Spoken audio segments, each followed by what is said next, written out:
Update: I'm breaking up with my boyfriend of 7 years.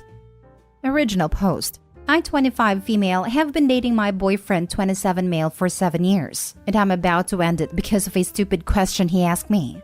Like 2 days ago, we were chilling at his place, and out of nowhere, he asked me if I could ever raise someone else's child. I was confused since I'm child-free and so is he, so I said that he knows I don't even want kids of my own. He clarified that he means if I'd ever raise and accept a kid that my partner would have in an affair. Honestly, I was speechless. I don't even know what I was feeling in that moment. Anger? Confusion? I think I stayed there in silence for a few minutes before I tried to justify and say that the hypothetical child is not at fault in this situation. At that point, I was starting to get angry and asked him if he's trying to tell me something. He got mad at me and asked me how could I even assume he'd do something like this, and that it was just an innocent question. I started to feel like throwing up, so I just left his place. I haven't left my place since then. He has tried to reach out and I assume told our mutual friends about what happened, because some of them too have been reaching out and telling me to hear him out. I haven't replied to anyone. I just feel so drained and mad. He went from again trying to say that the child is innocent, to saying he's sorry, to telling me I'm overreacting and so on. I don't think I've calmed yet entirely, and maybe I will regret this when I will get back to my senses, but I decided to break up with him. I don't think I can ever fully trust him after this, even if this question was indeed innocent. He knows my family's history with cheating. He knows I lost my grandpa because he made some bad decisions after his wife cheated on him. He knows my grandma has been mistreated her entire life by a cheating man. He knows all of this, so I don't understand why he'd think it was okay to ask me this. Even if I'm in fact overreacting, this question planted some ugly thoughts into my mind that I don't think I can get rid of. And I'm gonna throw down the drain a 7-year-old pretty much perfect relationship because of a stupid question. Now for the top advice before reading the updates. Tell him you would never raise someone else's child, and that you would leave him immediately if it would ever come to a situation where he made a child in an affair, and then see his reaction. Basically, play the ball back to him and observe. I was thinking the same, but opposite. Tell him, yeah, sure, I love kids. Then wait for him to admit. Then stab him with a fork or something. Exactly, because if you say no and he did cheat, then he'll try harder to hide it. If you say yes, he might think he has a chance and you know sooner. My husband and I always love talking/asking those hypothetical questions. We love listening to each other's opinion. We laugh and sometimes argue about it and help us know each other better. But this case, I would dig deeper. He just asked you out of nowhere and tried to justify that the child is innocent. And then your mutual friends asking you to hear him out? So much red flag that this is not just an innocent question at all. Was there any signs of an affair? Talk to him before you make a decision, at least for the sake of your 7-year-long relationship. And talk to your friends too. They must know something. Throwing away a 7-year relationship because of a hypothetical question that you haven't confirmed is related to anything in reality? Opie's partner dodged a bullet. Opie never even confirmed it before deciding it was over. She must have been wanting to make this decision beforehand. I didn't think she had a good enough reason, so she just took the opportunity. Now for the first update. Yes, I get it. I definitely need to work on my issues and on my temperament, but cheating is and will always be a touchy subject for me, and he knew how it triggered me, which is why I had that reaction. I'm not trying to excuse it, but I'm just explaining why. Some of you said my reaction was over the top and that I should listen to him first, and you were right. I admit I might have jumped too fast to that conclusion, and I should probably work on that. So I decided to meet him and talk. We did, and at first he denied that he ever did anything and said he just randomly thought of that question. But in the end, he admitted that he did cheat on me. He swore that it was just a mistake and it only happened once. But the woman he cheated on me with got pregnant and didn't want to terminate it.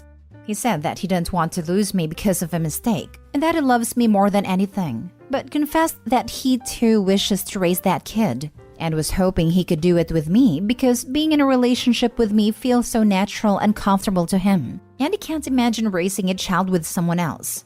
He confessed to his friends and they told him he should try to warm me up to the idea. And since he knew that the biggest reason why I'm child-free is my fear of being pregnant, he figured that I might agree to it because someone else was delivering the baby. He told me that he was always hoping I'd change my mind, and that while he still regrets what he did, we should view it as an opportunity. At that point, I was close to losing it, and I almost started screaming at him. I know I should probably work on that too. Then I asked him why he thought I'd agree with this, when he knows about what happened to my grandpa and grandma because of their cheating spouses. And he said that this is completely different. After that, I honestly couldn't listen to him anymore. So once again, I just left. I blocked all of our supposedly mutual friends who kept defending him, and I also blocked him. I'm devastated that our relationship is ending like this, but he did the one thing that he knew would hurt me the most. And I can't see myself ever forgiving him or accepting his child, even though he is right that the child is innocent. Maybe some of you were right when you said that he dodged a bullet, because I would have been a terrible stepmom probably. Second update. Some people ask for an update, so I guess here it is. First of all, thank you to everyone who sent me their supportive words. It really meant a lot and helps me as well. Like I said in my original post, I broke up with him. After that, I blocked him at his friends, so I tried reaching out to my friends. And he also came by my place 3 times and tried to get me to listen to him. I didn't open the door and just ignored him. After the 3rd time, my best friend and her boyfriend asked me if I'd like to live with them for a while, so maybe he'll stop bothering me. It worked. I also told my parents what happened, and they were heartbroken since our families have been friends since before both of us were born, and they considered him part of our family, but they support and understand my decision 100%. They also talked to his parents and found out that he lied to them and told them that I wanted to take a break from our relationship because I'm losing feelings for him and I want to explore my sexuality, which is not true, and I've never even once told him something like this. My parents told them the truth and they reached out and apologized for what he did and told me that they support me as well. Also, one of the friends that suggested he tries to warm me up to the idea messaged a friend of mine and he basically said that he knows he messed up and that he's terribly sorry for suggesting that in the first place and for being a bad friend to me. I told my friend to just ignore him. I guess it's nice that he acknowledged his mistake, but I just don't feel like dealing with any of them anytime soon. Honestly, I'm trying to tell myself that he's not worth it, but it still hurts, and it feels awful. I thought we were both happy together and that I was enough for him, but I guess not. So yeah, that's about it. I'm slowly getting better and I have a lot of wonderful and supportive people around me, which helps a lot.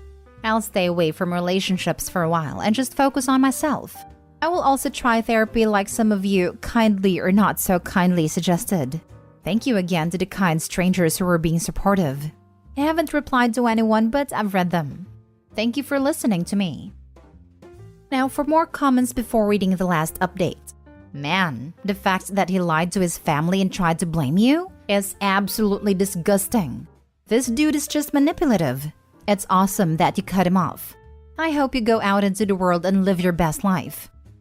Exactly. He tried to blame her for the breakup. He is scum, a cheater and a liar. She is way better off without that. Good for you.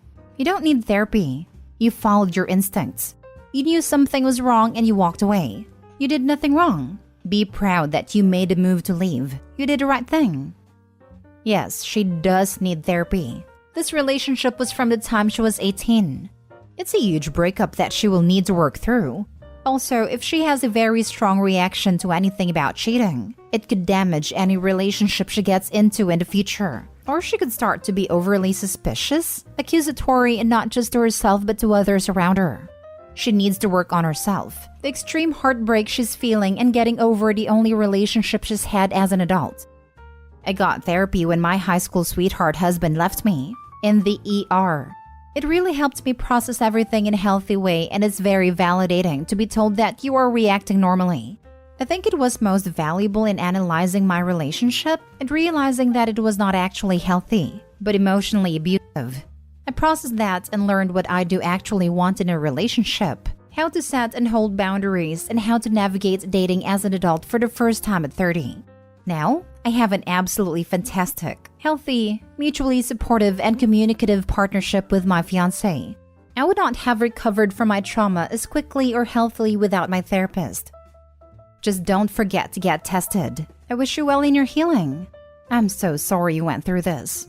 You deserve a happy, healthy life and relationship, and I hope you have it all in your own time. Best of luck to you.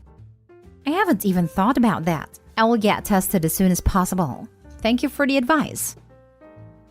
Now for the last update. Hello again. Some people have asked for a few more updates, and I'll also answer some frequently asked questions. First of all, as some people suggested, I got tested for STDs and I'm clean, thankfully. Second of all, I saw some people being mean to my ex's affair partner, but I'd like to ask you all to not think badly of her. She reached out to me because she wanted to apologize and tell me her side of the story. I agreed to meet her, and she told me what happened. Basically, she and my ex met a few months ago in a club. He was there having a bachelor party thrown for one of his friends. They met there and started talking. He told her he was single and they hooked up. After that, they remained in contact and occasionally hooked up. She showed me proof, their texts, that he had been lying to her about being single and not wanting a serious relationship. She enjoyed the thing they had going on and didn't want a relationship either. So they remained hump buddies, I guess? They met around 7 months ago, and around a month ago she found out she was pregnant. She told him that she wants to keep it, and that if he doesn't want to be in the kid's life, she's okay with it, but she's keeping it. He insisted on being in the kid's life, but came clean about being in a relationship with me. From then on, she told him that he needs to tell me the truth or she will tell me herself. So yeah, that's the backstory. She was really sweet and apologetic, and I really wish her and the baby nothing but the best. Hopefully the baby will take after their mother only. Now on to the questions. Why aren't we married after 7 years of dating? I already mentioned in a comment that I do not want to get married. I don't see the point in it, to be honest. I talked to him about this and he told me he is fine with it as he doesn't see the point in marriage either. Why don't we live together? We live in 2 separate places. Basically, my place is really close to my job. The job that I have required me to sometimes go there out of nowhere, but it pays really well. He is currently studying. I'm not sure what's called in English, but he's doing the studies you do after getting your master's degree, and his place is really close to his university. Neither of us were willing to give up on this advantage we had, so we decided to talk again about moving in together after he finishes his studies. One particular person has been quite nasty and said that no wonder he cheated on me, because I basically trapped him with false hope that one day we'd have a happy family. I'd like to say that I've always been open about my wishes regarding my future. He knew me and what I wanted as we've been friends before dating since our families are close. He told me 4 years that he is more than okay with what I want. I thought we were very open to each other. I've always voiced my complaints /wants/needs, and I've always encouraged him to do the same and vice versa. Like I already said, I thought our relationship was perfect. This might sound cold and witchy to some people, but even if I loved him, if I knew our views don't align, I wouldn't have committed to a 7-year-old relationship with him. I still haven't replied back to him or his friends yet, and I don't think I will. His parents are still very apologetic to me, and it kinda makes me feel bad since it's not their fault. They're extremely mad at him and stopped supporting him financially. I moved back in my place 2 days ago, and he thankfully stopped trying to reach out to me. I'm still not over it completely, as I've spent the last 7 years of my life loving him. But having a relationship, any kind of relationship, with him again is out of question. That's about it, I suppose. This will probably be the last thing I post regarding this situation. Thank you for listening to me rant, and thank you once again for the people giving me advice and being supportive. 7 months and lying about being single is not a mistake. How can you destroy all we've built together over one little mistake? That will now be my main focus in life. A constant reminder of your betrayal cost loads of money and changed our lives forever. The important thing was that she meant nothing to me, and yet she was worth jeopardizing our relationship. Friends got it right. I'm glad to see the last update to this. I'd followed the first couple in real time. I truly feel for the OP, having to see her boyfriend revealed as the trash he is. He tells the affair partner is single and starts banging her regularly and apparently without protection. Then decides to tell his girlfriend in the stupidest, most brain-dead method imaginable. And even then, lies about it being just the one time, which is not only biologically implausible, though not impossible, but is also absolutely going to get found out as a lie when girlfriend inevitably speaks with the affair partner, since they would be co-parenting a kid even in his dream scenario. Oh, and then lies to his parents, in a way that's going to be pretty obviously a lie when he shows up with a freaking baby. I'm baffled and enthralled by this man's mind. It's like art. The sheer audacity of thinking that his avowed child-free girlfriend, with trauma around cheating, would happily raise his affair baby? And that the baby's mother, who showed every inclination of wanting the child, would just not be around or something? I desperately want to hear him explain himself. It would be fascinating. Not only the ex-boyfriend, I would love to hear his idiotic friend's reasonings for why they told him to warm her up to the idea and bringing it up first as a hypothetical question. Good on the one guy for finally realizing how stupid all of them were, but I would love to know what was going through their minds. Or ask them if they had been OP in this scenario, would they have acted any different than her? Would they be alright with raising their partner's affair baby? My guess is no. PSA, it's okay to quietly hold out hope that someone will change their mind about liking pineapple pizza. It is not okay to hold out hope that they will change their mind about having kids. It is one of the main things a relationship needs to be on the same page about. Opie's ex is a clown on so many levels. My ex held out hope I'd change my mind. This was after I had my tubes tied. Same. I was so upfront and clear about wanting no kids and a lot of traveling. What do you know? My ex actually wanted to stay in one spot and raise kids, never really going anywhere, because life was for the children. Man, don't waste my time. Surprise, mine eventually let slip that he wanted the option to have kids, and I broke up with him. Lo and behold, several months later when I was with someone else, he was suddenly fine with not having kids and wanted to get back together.